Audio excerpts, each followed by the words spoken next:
I am but a little dude, who can't help but pick up whatever indie game that piques my interest, even though my Steam backlog can drown even the best of swimmers. I do really love indie games because they can offer experiences that AAA games just don't offer. Now, I'm not saying that, oh, AAA games are bad and soulless now. No, I'm not that fucking type of YouTuber. I just mean that indie games have more liberty to be wacky and try more risky things, leading to gameplay experiences that are so out there and unique. I love seeing the ideas and passions that indie devs have. Indie games are art for the sake of creation and fun, most of the time. A counter to mass production demands often placed on artists. With this forced intro out of the way, I played a bunch of indie games recently, and I think that they're pretty cool, and maybe you'll think that they're pretty cool too. Dead Estate is a game where you work your way through the floors of free real estate, taking on hordes of real estate agents and other such monstrosities, with the ultimate goal of getting a big titty goth GF. This game takes a lot of inspiration from horror games such as Resident Evil and has many references that are sure to please fans of that series. However, this game is not a survival horror game. Although it does have aspects of horror, it is a twin-stick shooter roguelike. It functions like your typical roguelike. Try to get to the end, beat the big boss on each floor, find new weapons, items, and upgrades, and so on and so forth. Not saying that all this is bad, in fact all these aspects are quite well polished and make it an already fun roguelike. But what I'm getting to is what makes this one stand out amongst the sea of roguelikes. First off, the presentation. I will admit that I am a sucker for isometric games with 2D and 3D pixel art mashups. But fuck, this shit just looks cool, okay? The pixel art is so clean and really shines in the little cutscenes and character art. The art has such a sharp and distinct style that made it so charming. All the monster designs are really well done, with some being genuinely a little scary. Speaking of monsters, let's get into the combat. Dead Estate is a twin-stick shooter, and you can hold only 2 guns at once, and there are some melee weapons. Only being able to carry 2 weapons at once, with one having limited ammo, may be a turnoff for some people, but I think that it works in this game's favor. It makes it so you're constantly switching weapons, trying out new ones you haven't used before and making you change up your playstyle. If you do become partially fond of a gun or weapon, you could go for an item build that allows for enemies to drop more ammo, allowing you to use that weapon for even longer, but this game wants you to try out all its weapons without overloading you all at once, which could make combat less smooth if you're trying to navigate between all your weapons when a lot of shit is quickly happening all around you. What's cool about the combat is that it isn't flat, and I mean that literally and figuratively. In this game, monsters and other parts of the environment, such as traps, are not stuck to the ground, and the same goes for you. Some monsters will hang from the ceiling and bounce up and down. There's verticality in the environment for you and the monsters to play with. In combat, you have to be constantly moving, jumping, dodging, and weaving between different monsters with different attack patterns and behaviors, and jumping to shoot monsters in the air or avoiding traps swinging down from the ceiling. The isometric view can be challenging to depth perception sometimes, but it wasn't that big of a deal to me. There are many dimensions to the combat, and it's fast, furious, yet simple, and it's just really fucking fun. And to top it all off, there are like 10 different characters, which all play very differently and have their own stories that tie into everyone else's, and it's just really cool. My favorite character is Miss Fuji. She is big buff lesbian who came to the estate in search of her girlfriend Cordelia, the witch who runs the store with big prices. See, I wasn't fucking kidding when I said the goal is to find big titty goth GF. Although, seriously, the real horror is how a thing of glorified fucking Tylenol costs $300 because fuck your healthcare. Anyway, Miss Fuji is unlike all the other girls because she can only use her fists. She is a tank that gets up close and personal. Whenever I played her, I had to go very different builds than I did with other characters, focusing more on upgrading her strength and agility, rather than getting items to alter and power up her weapons and bullets, because she didn't have any. Also, she can air dash and break pots just by walking over them. Also, what's really cool about her is that she and Cordelia have special dialogue when you go and visit her shop, and it's just really fucking cute, okay? This game is just so charming, and I can tell that the devs had a lot of fun making it. On loading screens, it will give you tips, but they're not like your regular tips. They're tips like shoot enemies to kill them, an apple a day keeps the doctor away, feel no remorse, and play bonkers. The writing is just so tongue-in-cheek. When you pause the game, the resume option can also say go back and get back to the game, and the quit option can say I quit, I'm done, or I'm out of here. Further looking into this game, I found out that this originally started out as a game on Newgrounds, which makes a lot of sense as there is clear passion just oozing out of this game. Sticky Business is a business management game that takes all the stress out of managing a business. It's a game about designing and selling stickers. This is a game I never knew that I needed, and single-handedly caused me to gain a sticker obsession. This is a good game to play after a long day of actual working. This isn't like a game where you can spend hours meticulously working on designing one sticker in a super complex design software. The in-game software you use to design stickers is actually pretty simple and easy to use, and I think that's for the better here. You have a wide variety of pictures, words, and other drawings in your library that you can put on your canvas to compose a sticker. You can change the sizes of things, the layers that they're on, their rotation, and the color of some things. It's really no more complex than Canva, in fact, much simpler than that, but the point of the game is to help the player unwind rather than overwhelming them and making them feel like they're working a stressful job as a graphic designer fighting with Adobe products. There's so many cool pictures and pieces you can add to your library of assets to make the possibilities of different stickers you can cobble together seem almost limitless. And although you're not drawing stickers yourself, you still feel proud of the stickers you make as you composed all the pieces in a certain way to make that sticker. And the stickers that you design aren't graded or rated, you're not told that some are better than others. You're not pressured to make the best sticker possible, the game just wants you to have fun and relax making goofy-ass stickers that make your serotonin go brr. How this game works is you have a limited amount of time each day. You can spend that time making stickers, printing stickers, packaging orders, and or mailing out orders. Each day you'll get more orders, and each order will have a set deadline. However, there is no punishment for missing the deadline. This game was not designed to put pressure on you. The actual business part of running your business is rather limited. You can design your website and what stickers you have up for sale, manage and package orders, and design stickers and sticker sheets for printing. Other than that, there's not much else to actually running your sticker shop. You can try to fit as many stickers onto a sticker sheet to print out as many stickers per inch of paper there is to maximize your profit, but you don't have to do that. There is, however, incentive if you want to. By getting more coins, you can buy more packaging options from the store. There's a fair amount of customization and freedom when you're actually packaging your orders. You can get different types and colors of wrapping and packing paper, and you don't have to go crazy customizing packages, but it's there if you want to do it. And if you're the type of person who gets happy from pairing the right color of packing paper with your Halloween-themed wrapping, this is for you.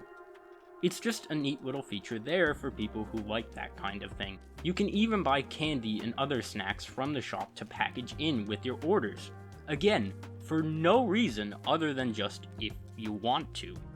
How you buy more assets from the store to add to your library is not by using money, but by using hearts. You gain hearts from using different assets in your sticker designs that you sell, so the game encourages you to really be creative and design loads of different stickers. Customers will even leave suggestions on what types of stickers they'd like to see. Like one might say that their nephew really likes capybara stickers. What's even more cool about customers is how they are used for storytelling in this game. Repeat customers will leave you notes with their orders, telling you about their lives and how your stickers are affecting them. Like, one customer talks about how he's a struggling content creator, and your stickers inspire him to stay true to the content that he wants to make, rather than making shitty content that's popular with the algorithm. There are so many unique characters with their own stories that unfold throughout the game, and it's so wholesome and a really cool way of storytelling. Storytelling through fucking Amazon reviews, of all things. Sticky Business is a really cool game that brainwashed me into thinking that being a graphic design major isn't the worst decision I have ever made. Also, you can export your sticker designs to print them out in real life. Look, I even printed out some ones I made to put on my laptop and to give to friends and family. There's something to be said for this game and the way it contradicts capitalist expectations, particularly in terms of production and stress. A demonstration of how art and even a business can be a positive, non-stressful endeavor when demands of hyperproductivity are removed. Here Comes Niko is the Dark Souls of 3D platformers, as it tasks you with the impossible challenge of making friends. In this game, you play as Niko, who has just left their family to try and make it on their own. You just got the position as a professional friend intern. Your job is to find people who need a friend or helping hand, and in exchange, they give you money. And what's better than extorting the lonely and needy for money? In all seriousness, this is a sort of collectathon puzzle platformer. There are many islands to explore, each containing various collectibles such as cassette tapes, bottle messages, keys, and of course coins, which are collected by doing tasks for people. In order to go to the next island, you need to collect enough coins. I said that this is sort of a collectathon because there aren't a lot of items to collect and there really isn't much pressure to collect them. You only need to collect a couple coins on an island to make it to the next one. This is meant to be a relaxing platformer where you explore at your own pace. And speaking of the platforming, the actual platforming itself is never super challenging and your moveset is really quite simple. You have two moves, jump and a sort of dash or lunge. Your standard jump has a good weight and feel to it. The momentum is good, allowing for good length when you commit to a jump, but also allowing you to change your direction commitment mid-jump, which will affect your momentum in turn, slowing your jump down. It's a good standard jump. Niko also has a shadow circle under them to help the player with the more precise jumps, as it can be hard to place jumps in a 3D space when the character is 2D. Now the lunge and dash throws Niko a little forward, and it carries the same good momentum as a jump, allowing you to slow down your momentum to change your lunge distance and direction. You can jump, then lunge for greater distance, or you can repeatedly lunge to do a sort of ground slide or hop to quickly get around on the ground. You can't cancel a lunge, but when you jump after landing from a lunge, your jump is smaller and more weighted. When you jump and press against a wall mid-air, you slide up a bit and grab the wall. And from there, you can jump and propel yourself a little higher and away from the wall, and you can grab onto another wall if there's one nearby, so you can combo wall jumps, just like in your traditional platformers. But you can also lunge away from the wall, or you could also lunge after you jump to achieve greater distance. However, once you have lunged in the air, you cannot do it again until you have hit the ground, even if you lunge into another wall and propel yourself off it. Like, you can't jump off a wall, lunge to reach another, jump off that one, and lunge back to the other wall. Like I said, you cannot lunge again until you have touched the ground. Overall, the movement is not complex, but it still feels and functions good and allows for some fun shenanigans and ways to move around. I think it fits with the goal of making a relaxing 3D platformer, and I think where this game really shines is in the world and the characters in it for you to interact with. Each island is distinct with its own sort of inhabitants, like Turbine Town, which is an island made up of abandoned shipping containers. The residents are birds who have made homes out of the shipping containers, and they rely on a big windmill for their power, which a great wind spirit powers by providing the winds for it. Each island is its own unique environment with platforming that makes sense for the world. Platformers that make platforms make sense in the context of the world and be just like a natural part of the world are just cool as they add immersion to the game and don't make the player question why these random blocks are just floating in midair.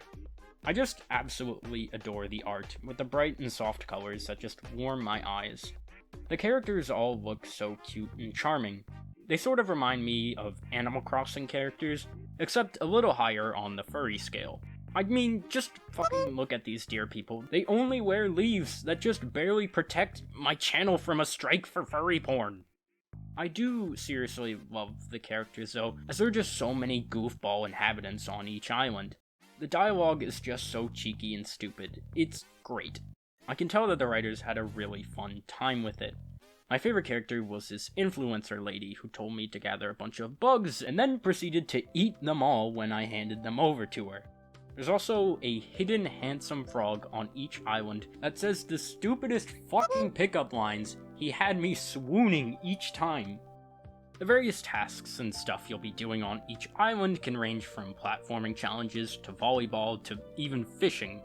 The fishing missions are actually pretty cool because you don't go fishing in a traditional sense.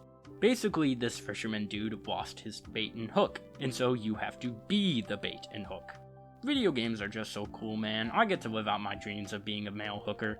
Anyway, the fisherman needs to catch certain fish, and they will only be in certain places.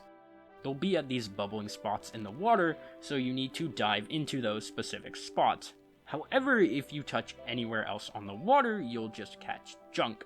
So you can't just swim to the spots that you need to go to. You have to platform to them. I am an admitted slut for fishing minigames in video games, but I have never played one where you had to platform trying to get to the fish rather than having the fish come to you. It's a really neat twist. If you do everything there is to do on an island, you can come back later, and stuff will have changed and there will be more things to do. Also, whenever you ride on the train or on a loading screen, you pull out Niko's little Tamagotchi-like toy and you can actually play with it, which is such a small thing, but it's still really cool. Also, if you sit on a bench for long enough time, Niko will also pull it out then and you can play with it, because this game encourages you to goof off and relax. It's a game about casual exploration. There's a reoccurring theme here with this game and the last one where the fast-paced environment is altered to allow for more casual exploration and gameplay. It's possible that these games are sharing a theme of going against cultural notions of productivity and speed. Indie games have a tendency to go against cultural notions, instead focusing on making something fun that they're passionate about. Anyways, side tangent aside, overall, Here Comes Niko is just a lovely little time for someone who doesn't have much time in their lives for a commitment to a long-ass game. Or if they're just a furry, I don't know. Do you like Minesweeper? Do you like roguelites? Do you like anarchy? If for some reason you answered yes to all of these questions, you are probably on a government watch list, congratulations, but also boy howdy do I have a game for you. Let's Revolution. In this game, you choose a character and have to make it through a series of levels to overthrow the king. To beat a level, you have to uncover the tile that the king is hiding under. There are two types of tiles that can be uncovered: road tiles and non-road tiles. Non-road tiles are completely safe and will never have enemies or traps on them. Road tiles can have enemies on them, but can also have shops and other such places to upgrade your character and get new abilities and or attacks. Also, the king will always be hiding on a dead-end road tile. You'll notice a number on the top right of the revealed non-road tiles. This number indicates how many road tiles are adjacent to that tile. In order to unveil a tile, you have to move onto it. If you try to move onto a tile and an enemy is hidden beneath it, you take damage and don't move. You can unveil tiles in other ways using certain abilities, but the main other way is to attack veiled tiles. The thing is, though, you can't go willy-nilly attacking every tile that may be a road tile, because your attacks cost energy, which guess what, you have a limited amount of. You can regain energy, and how you do that changes depending on the character you pick. Like, let's look at the starter character that you have unlocked, the Trooper. The Trooper is a character that is very much focused on fighting in area of effect attacks. Their shtick is to regain energy by revealing tiles. For every 5 tiles you reveal, you regain energy. Their main attack is a roundhouse punch that does damage to and unveils every adjacent tile. Moreover, the Trooper has a perk that gives them bonus money at the end of the stage if they've killed every enemy on the stage. So when I played the Trooper 1 run, my main goal was to clear all enemies first, trying to figure out where the road tiles were, and to get close to them as possible so that I could roundhouse punch to reveal as many tiles as I could and clear any enemies under the tiles. I wanted to reveal as many tiles as possible to have more energy to kill more enemies to get more gold to upgrade my character more to be stronger. I was very careful with my positioning to hit as many unrevealed road tiles as I could with my roundhouse punch.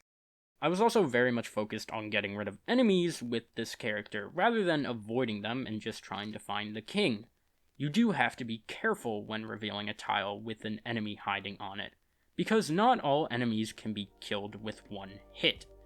You'll notice that enemies have this little bar under them. This is basically a clock that fills up each time you move. When the bar is full, the enemy attacks you, and does damage to you regardless of where you are. As long as you aren't hidden yourself, which some characters can do, you will take damage when that bar fills up all the way.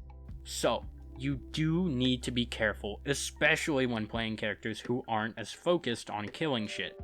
There's this one type of enemy who starts out as revealed on the stage, and whenever his bar fills up, he doesn't do damage to you, but he reveals a tile with an enemy hiding on it.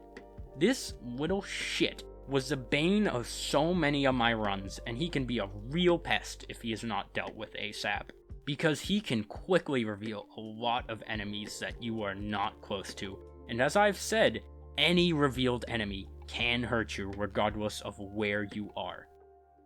This was just one run, and there are so many weapons and abilities that you can get that will vastly change how your run goes and how you play, not to mention how wildly different each character plays.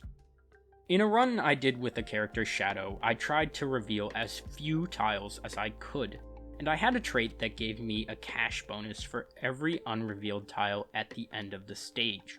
I'd try going around the roads, as enemies are only on road tiles, trying to figure out where the dead ends could be. If I ever did come across an enemy, I'd use Cartwheel, which allowed me to leap over the enemy tile and flip the tile, re-hiding the enemy again. Then I'd use Backstab, which does a lot of damage to hidden tiles. One other run I did with Shadow, I got the Dodge ability, which means that I would take no damage from stepping on a hidden enemy at the cost of energy and the enemy starting with their attack bar partially filled. But I'd just use Cartwheel to hide them again, and I wouldn't have to deal with them. I could figure out where all the enemies are without taking any damage, and just re-hide them and avoid them. What's Revolution is a game that sometimes makes me feel like I have the IQ of a master chess player, and then I slip up and my hubris gets fucked in 5 different directions. 10 out of 10 would recommend. In most of the games I've talked about in this video, the games want you to take your time, whether that be to strategize and consider your next moves carefully, or explore at your own pace. Orbo's Odyssey is a game that dares you to rush through it as fast as you can, going absolutely apeshit tearing through levels at Mach 10, and it is so fucking fun.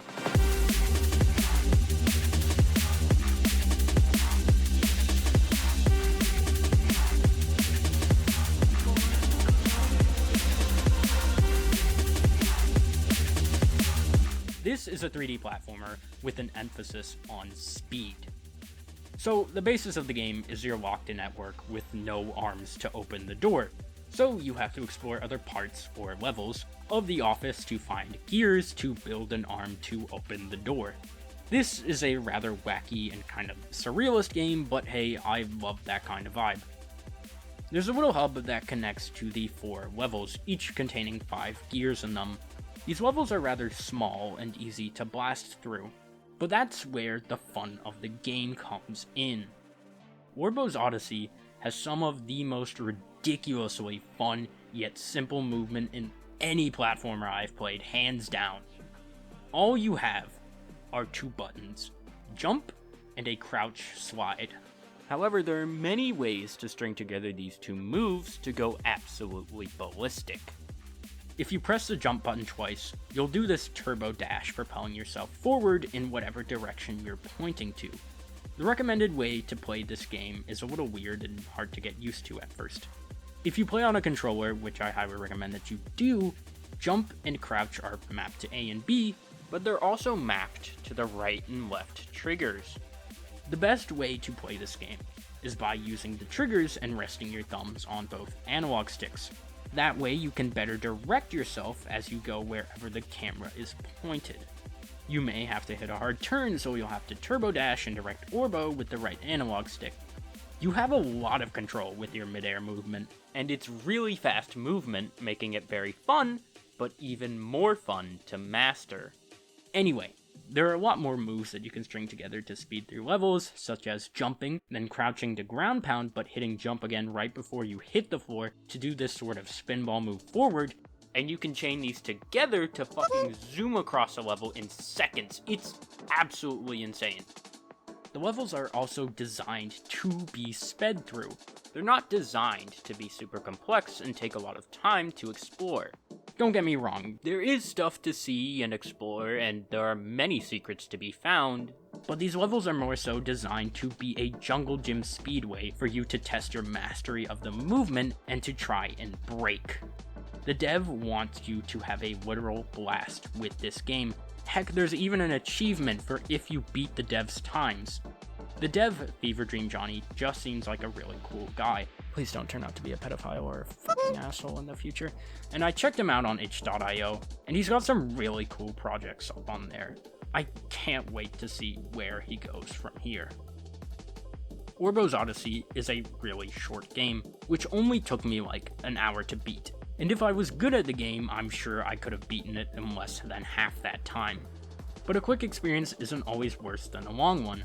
I mean, 5 minutes is a long time if you really think about it, right? Right? No, please don't go! In all seriousness, the length of a game does not equate to the quality of it. Hell, I made a video about this very fucking topic like 2 years ago. This game is a perfect little adrenaline pump if you're looking for one. Anyways, that's gonna be it for this video. I had a couple more games that I wanted to talk about, but this video is long enough as is, and I can always talk about games more in the future. Also, I just finished beating Another Crab's Treasure, and Animal Well just came out, so now I have to play that. God, there are too many good indie games coming out. Anyway, I hope at least one of the games in this video piqued your interest, because indie devs are cool and should be supported for the insane amount of work and passion that they put into their games. Most of the time, you still find shit like My Therapist is a Futanari on Steam. What the fuck is this shit? Anyway, thank you for watching, as always, and thank you for supporting small creators. It means a lot. Have a good day.